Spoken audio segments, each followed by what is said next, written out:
This is my 120th video on my work with OO gauge. See part 1 of this series for my reasons for getting into OO gauge when I already had a lot invested in working in N gauge and I didn't really have space available for a large, fully operational OO gauge layout. Also see my lengthy series on my N gauge railway modelling for smaller and more complex scenery and smaller scale trains running.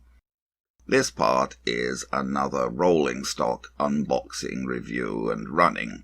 This time Bachmann's Midland 1P044 tank engine and LMS Inspection Saloon. I actually bought these two fairly recent production Bachmann items quite a while ago, but with all the other things that have been going on with my model railways, I'm only just now getting round to unboxing them. And here they are in their boxes, standard current Bachmann packaging. These were items that I sought out to buy as they were of definite interest to me for my prototype of LMS operations in the 1930s, and I had to import them from the UK as neither model was available locally here in Canada. Here are the ends of the boxes showing the exact versions that I bought. These were essentially the versions that I wanted for my LMS prototype. For the loco, I would actually have preferred the version in LMS Crimson livery, as that looked very handsome in pictures, but I couldn't find that one in stock anywhere, so I settled for the LMS Black version, which is not unreasonable really for what was in its LMS days an old and not very powerful tank engine. Here are the models in the block of ice packaging taken out from their boxes. I'm happy with this type of packaging as it seems to protect the models well against the shocks and bounces of transportation. Both models came with detail packs. Here's the detail pack for the loco.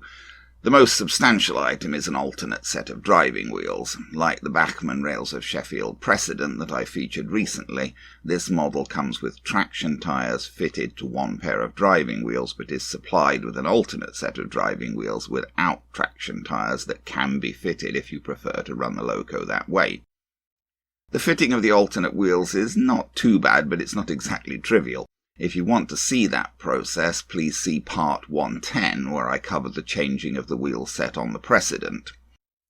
The process for the 1P appears to be essentially the same, but I haven't done it as the loco appears to run fine on my layouts with the traction tyres in place. Apart from the wheels, the detail pack includes rear steps, not fitted because they may foul the rear bogie, steam pipes, cab doors and 3-link couplings, one of which has got stuck in the spokes of a wheel. This is the detail pack for the Inspection Saloon. My model didn't come with any paperwork, so it appears that you're left on your own to figure out fitting these items. There appear to be two different types of pipes, steam heating and brakes, 3-link couplings and what appeared to be guard irons. There are also two rather strange alternate couplings. I will look at these items in more detail and fit some of them later in this video. Here's one side of the paperwork that came with the loco. As you may see at top left here, the model does have firebox glow, with flicker if you use DCC, but just a constant light with DC. Otherwise, the sheet shows how to fit the detail parts. This is the other side of the loco's instruction sheet, covering lubrication, DCC fitting, and changing the wheel set. Here are the two models with their clamshells opened. You can already see they have quite a nice finish. And here they are as I first took them out. Both are handsome models that I think can be said to meet all modern expectations as regards modelling and detail. The Bachmann Midland 1P is a model of a Midland Railway Class 1532 loco. 65 of these engines were built for the Midland Railway in the 1880s. All but 3 of these locos passed to the LMS upon amalgamation in 1923, and 13 of those survived in service to be passed to British Railways upon nationalisation in 1948, although 5 of those 13 never really went into service with BR. The specific loco model by Bachmann, number 1303, was built in 1884 for the Midland and withdrawn by BR around 1951. The class was designed by Samuel Johnson, and all were built at Midland's Derby Works, not too far from where I grew up in Leicester. It's the next county over. My granddad worked for the Midland in Derby at the start of his career before moving to work out of Leicester. These locos were well within Midland's small locomotive policy and were classified as 1P by the LMS, that is, passenger locomotives but of little power. I don't have much hard evidence, but I would assume that they were generally used for light branch line passenger duties. This is one of the few photographs I could find of the real thing. They featured the slightly unusual 044 wheel arrangement, i.e. 2 sets of coupled driving wheels with just over 5 foot diameter and a trailing 4-wheel bogie. They had 2 inside cylinders, so valve work is not visible on the model. The model is very nicely detailed. The cab interior is particularly well finished with separately fitted parts and careful painting. As you may see, pipes come pre-fitted to the back of the loco, and there are what appears to be separately fitted lamp irons. I'm a bit surprised that the builder's plate on the side under the 1303 number appears to say LMS 1884 Derby. The loco was certainly built at Derby in 1884, but it was built by the Midland Railway. Did the LMS change the builder's plates when they obtained locos from the constituent companies upon amalgamation? I wouldn't have thought so. The back windows are glazed with a nice barred effect. I did wonder whether a part was missing from the roof of the cab, given that there's a static opening in the centre there. I thought perhaps a sliding cover had dropped off, but apparently not. The top of the cab on these models seems to always be like that.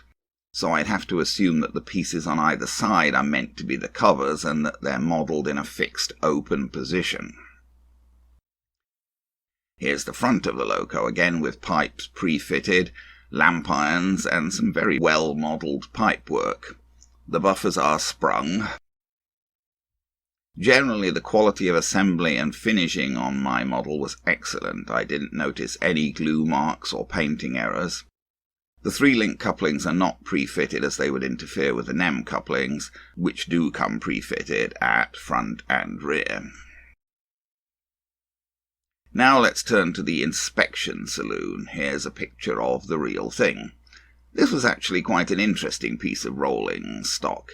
Its name makes it sound like a rather utilitarian vehicle, and these coaches certainly were used for the inspection of the tracks. However, they were quite well appointed, you could almost say luxuriously appointed, and they were also used for specialty duties such as conveying railway company executives and VIPs.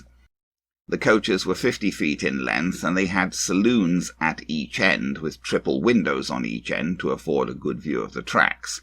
There were 2 lavatories in the centre between the saloons, and a small kitchen was also provided so that meals could be served in the saloons.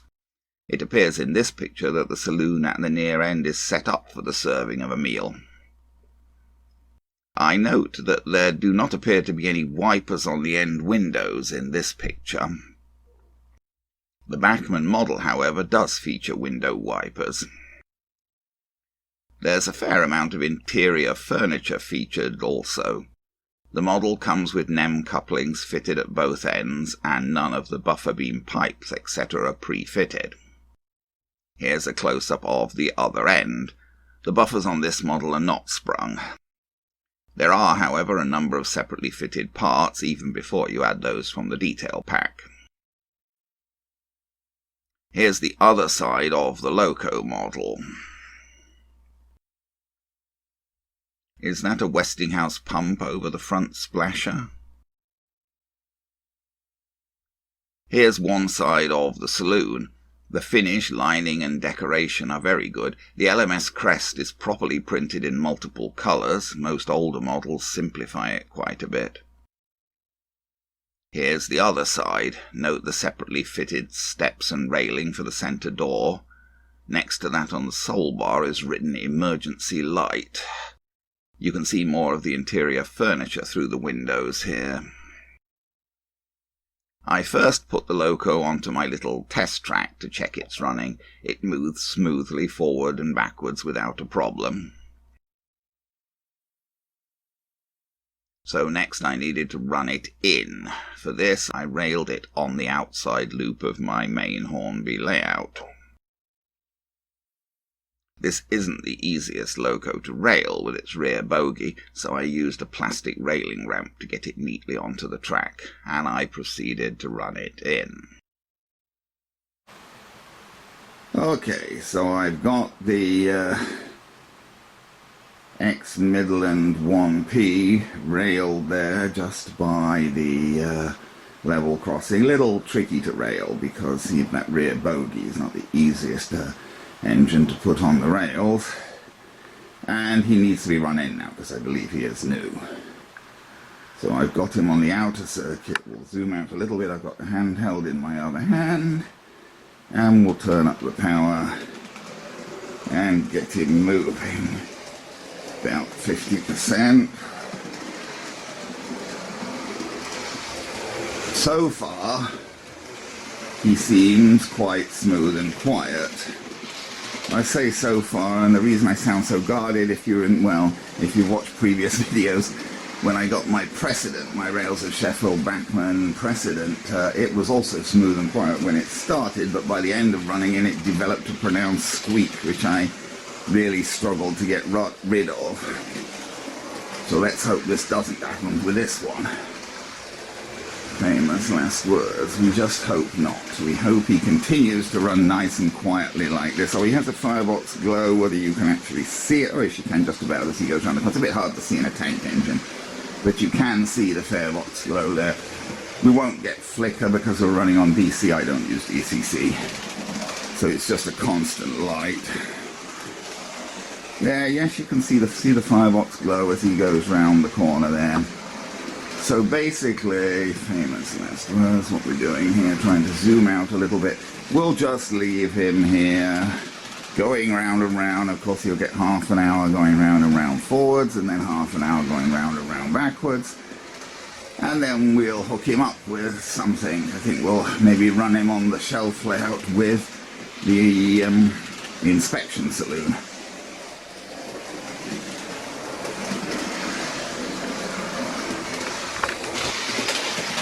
Well, I'm afraid this 1P, like the Precedent, has developed noises whilst running in. I don't know whether I'll shut up in a minute so you can hear.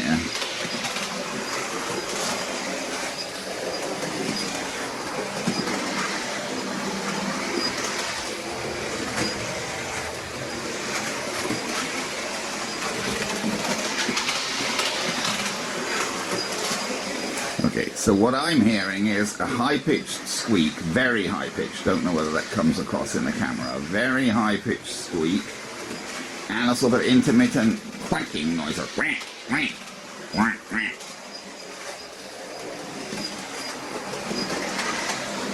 That high-pitched squeak's very distinctive to me. I don't know how much it's coming across in the camera.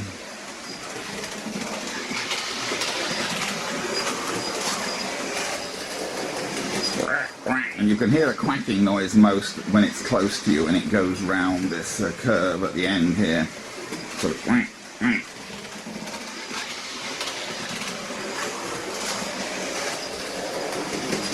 Now, I didn't really hear it that time, to be honest. I can hear the high-pitched squeak still. I didn't hear the quacking going around the curve that time.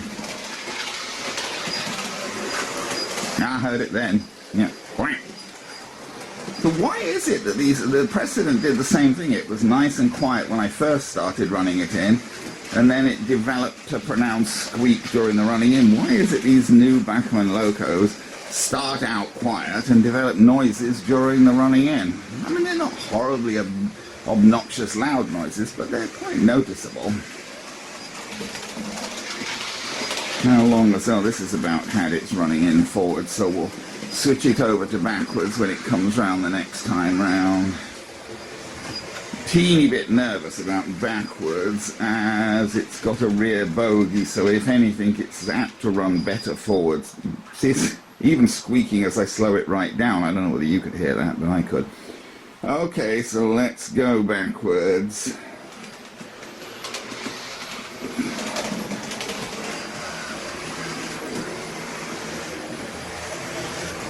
It seems quite sensibly geared, although it seems to be running a little bit slower backwards and forwards, but as long as it doesn't derail, that's okay. Yeah, definitely seems to be running a hair slower backwards than forwards. But that's about 50%, and then I gotta count 10, 20, 30, 40, 50. Yeah, that's about 50%. So maybe we'll give it a little bit more. I think I actually give it about 55 even going forward, so since 50 seems fairly slow, and it should be, it's not supposed to be an express engine. One thing I will say about it, see it's going over points there, it seems to run completely smoothly over the points, which is kind of interesting, because it's got, it's just stopped dead there. Okay, I'm going to have to turn the camera off because I can't deal with that with camera on. Well, I guess that was a case of definitely a famous last words. I was just saying it hadn't shown any signs of hesitating in its forward running in, and it stopped dead. Presumably because there was a little bit of dirt on the track, but I mean, the thing is, you would kind of expect this loco to be a bit iffy in terms of pickup, because it's a 4-4 and, what is it, an 0-4-4. No front bogey, but 4 driving wheels and a 4-wheel bogey trailing. Now it's going forwards because we're going backwards, but I mean the bogey's at the front because we're running backwards. But, and one pair of the driving wheels have traction tyres on. So I'm assuming, I haven't inspected it, I have to admit I should have done, but I haven't. But I'm assuming it must have pickups on the bogey wheels, because there's no way it would manage to run as well as it does if it only had pickups on one pair of driving wheels. I mean, it would just hesitate over the points, because those are initial frog points, so it would hiccup every time it went over a point if it was only picking up from one pair of driving wheels. So it must also be picking up from the bogey wheels. Well, I mean, I'll verify that by looking at it, but quite honestly, I'm certain it must be, because there's absolutely no way it could run that well over points and things if it were only picking up from the one pair of driving wheels. So we'll see. Apart from that one time, that's weird though. I mean, it was moving. It wasn't moving that slowly. It was moving like this at 60%. And it just stopped dead there. Ran its whole half hour forwards and never did that. And it's running basically okay again now. Sorry, I'm standing where the lamp is getting between me and the engine a bit. Well, we'll see.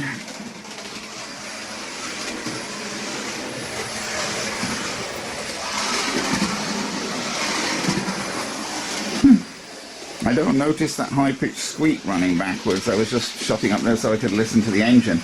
I do not hear that high-pitched squeak running backwards that I was hearing when it was running at the end of its forward running in. Now I don't really hear the quack-quack noise either. So weirdly enough, I don't hear those noises. That's just the normal rattle of it going over the tracks, I think.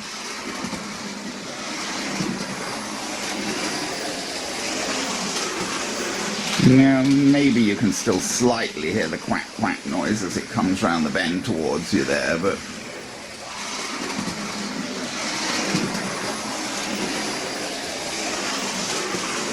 yeah, a little bit. You can hear a little bit of a quacking noise as it comes towards you over the bend, but it's not too bad. Anyway, we'll leave it for the rest of its half hour backwards, and then I've actually got to go out for a bit. But at another time after I come back in, yes, there is definitely still a bit of quacking, but no high-pitched squeaking going backwards that I can hear. When I come back, well, maybe tomorrow it might be, I will get it for a bit of a running session, I think, with the inspection saloon once it completes running. And I think for now I'm just going to leave the traction tyre wheels on unless it develops more problems running over points, etc. I'll try it on the shelf layout as well. If it has trouble running over the shelf layout points, then I'll go and get into the whole thing of changing the wheels over and putting the non-traction tyre set on. But if it runs over all of my points okay without that, then I'm not going to bother. So let's leave it for the rest of its running in now.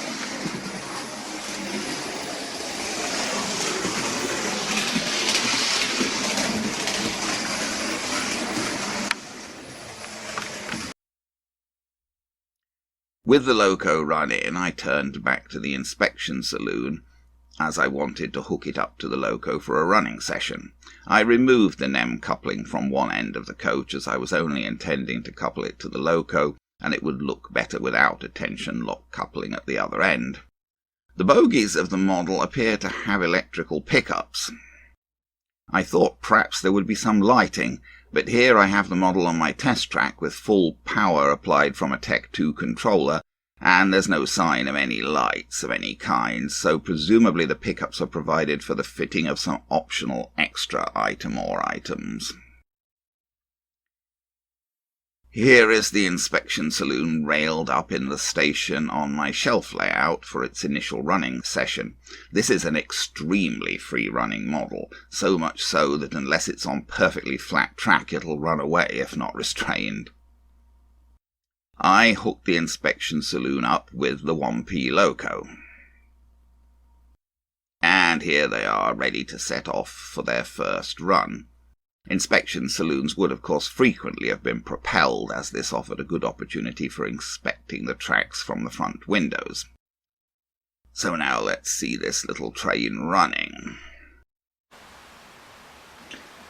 Okay, so now that the 1P is run in, I've got it hooked up to the inspection saloon, and I'm going to shuttle it on the shelf layout. Now I've got the power on the Morley controller set to 50%, so we'll flick that on. We got the red light on the shuttle, so we will be moving shortly when the shuttle makes up its mind that it's a very handsome engine. The 1P, I would have rather got it in the crimson if I could, but I didn't find anyone who still had it in stock in the crimson.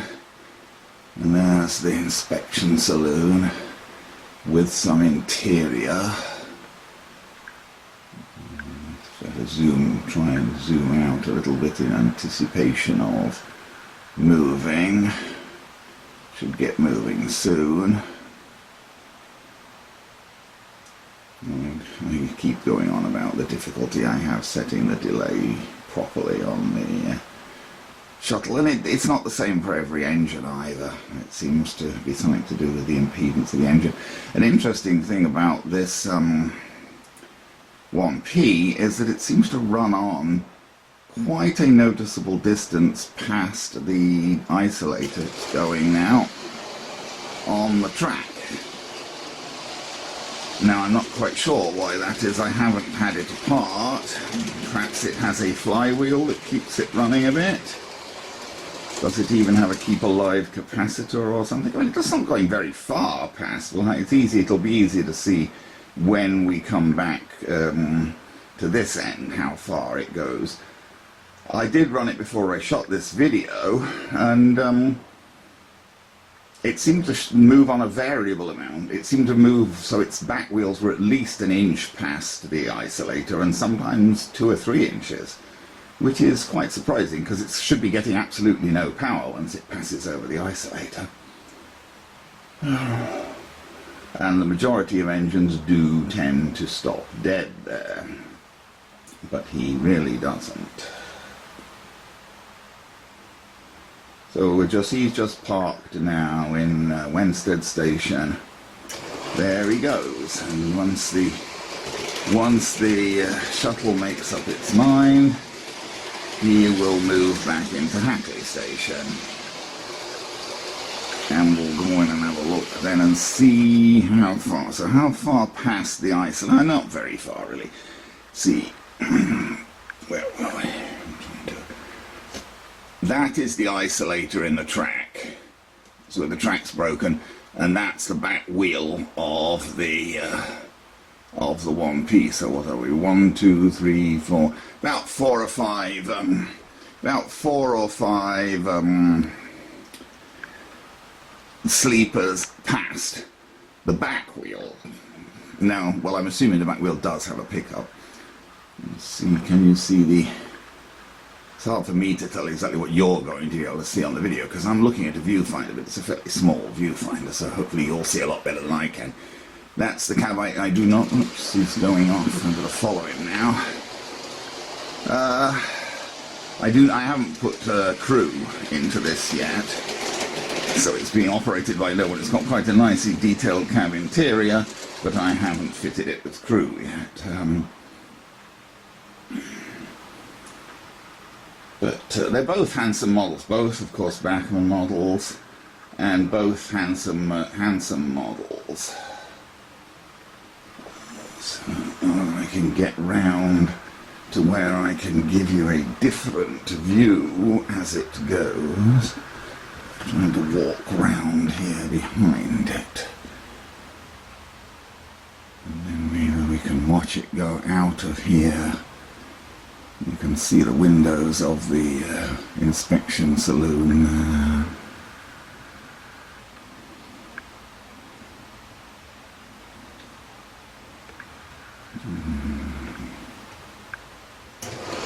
And there we go. Now on the point. Sorry if my camera works not as good as it should be. It's not that easy to follow the guy around the point. Okay, well I think I'm going to leave it for this running.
After that initial running session, I decided that I would do some fitting of the detail parts, so I took both models and their detail packs down to the bench. I removed the NEM pocket completely from the front of the loco, as I wasn't immediately expecting to couple it to anything at the front. The NEM pocket just slides up and away from the chassis when the loco is upside down. Honestly, I think removing the pocket's actually easier than removing the coupling from the pocket. Here is the rear bogie of the loco model. As you can see, it has a screw running in a slot which limits how far it can turn in either direction and also stops it dropping excessively when the model is lifted. The rectangular holes seen here above and below the bogie are for the fitting of the rear steps. I would have liked to fit those steps, how else were the crew supposed to get into the cab? But experimentally fitting the steps into their holes, as seen here, it appeared that they would foul the wheels of the bogie on relatively modest curves on a model railway, so regretfully I decided not to fit the steps. I did fit a 3-link coupling to the front buffer beam of the loco. Here's a close-up of that. If the NEM coupling were refitted, it would probably interfere. Here are the detail parts that came with the inspection saloon. As noted, there was no paperwork with this model, so I had to look for pictures to try to figure out how these items should be fitted. Here's one end of the coach with the NEM pocket pulled to one side. There are two small holes on the bottom, presumably for fitting of detail items. I fitted one of the smaller pipes into the more central hole on the bottom of the coach. This appeared to be correct from the pictures I'd found. I fitted a 3-link coupling into the rectangular hole in the centre of the buffer beam. I only fitted these details to the end from which I'd removed the NEM coupling, the end that was intended to be away from the loco. I decided to try the strange couplings. I fitted one with some difficulty into the NEM pocket on the back of the loco. I was thinking of fitting this 3-link coupling to the back of the loco together with a strange alternate coupling, but this coupling was broken and I couldn't fix it. The arm at right should be pivoted on the pin at top left. I could get the end of the arm back over the pin, but I couldn't get it to stay there unless I glued it in place, which would have stopped it pivoting. The other end of the strange coupling absolutely wouldn't go into a NEM pocket, so I resorted to sanding it down with an emery board to remove extra plastic and make it fit. I was able to get it in after sanding it, but I didn't really feel that this coupling was much of an improvement. It seems to create a very large distance between loco and coach, and it obviously wouldn't make any sense without also having chain couplings between the hooks, as presumably it's supposed to represent the steam pipes. Well, the steam pipe and vacuum pipe. All round, it didn't seem to make much sense to me, or to look particularly good, so I refitted the tension lock couplings, which actually brought loco and coach closer together. Having fitted the pipes and the 3-link coupling to the front end of my inspection saloon, I figured that this other hole must be for one of the remaining items, which looked like guard irons. There's only one hole at each end of the coach, on what would be the left-hand side if the end is running forward. Here you can see, hopefully, that I've fitted one of the guard iron things into that hole. And here's that end of the coach with all of the detailed parts fitted the right way up. My gluing had caused some discoloration, so I applied some black paint to hide that. And here is the detailed end of the coach back on the tracks on platform 3 of Hatley Station. More of a close-up of the detailed buffer beam area. And here's the front of the loco without its NEM pocket and with a 3-link coupling. So now that I'd done what I intended to with the detail parts, I thought I'd just do a bit more running. The cab on the loco really is very nice. I'll have to get around to putting some crew in there. Anyway, now let's finish with running after the detailing.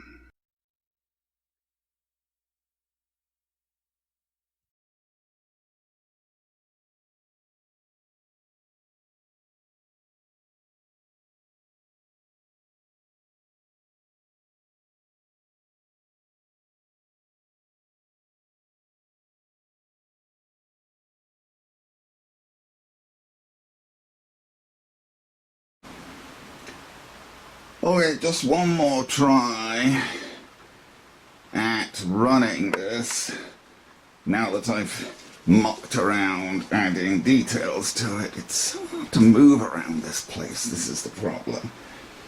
Ow, there's very little room, unfortunately, to get around this layout. So it's hard for me to move around as I'm shooting, because, and there he goes into that station. I'm scraping my leg on some piece of wood I've got there, trying to get by without looking what I'm doing. You probably can't even tell there is. Whoops. Oh, I shortened the time, and it actually has shortened the time. I turned the pot down a bit. I turned the weight pot on the shuttle control down a little bit experimentally. Ooh, good Lord. See, now, he went way the heck beyond his, oh dear, it's so hard to get around without knocking things over or hurting myself. He went way the heck, oh, unfortunately he's gone away now before I could really show you. He went way the heck beyond the isolating point there. He didn't hit the buffers, but... And I don't know how he does it, because there should be no power there. So how does he keep moving so far? Let's see if he probably won't do it again now. His wait time is less now, though. I mean, really, the higher wait time was, of course, more realistic to give passengers a chance to get on and off, but when you're shooting video, it's not so helpful if he waits a large amount of time in the station all the time. And I turned the pot down a few degrees, and he definitely is waiting less time now. Ah, see what I mean? Even then again, he went... where's the break in the tracks is here.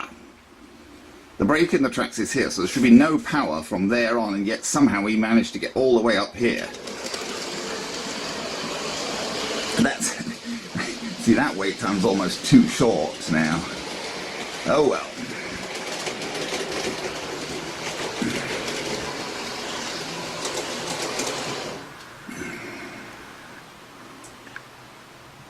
So it shouldn't be very long before he turns around. I'm going to turn it back up again a bit, though, not after I finish making this video, I think, because it's probably a bit too short, this wait time.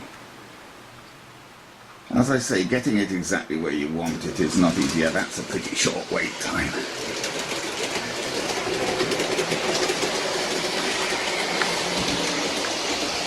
Anyway, there you are. I think that's it for now for the LMS Inspection Saloon and the Midland 1P.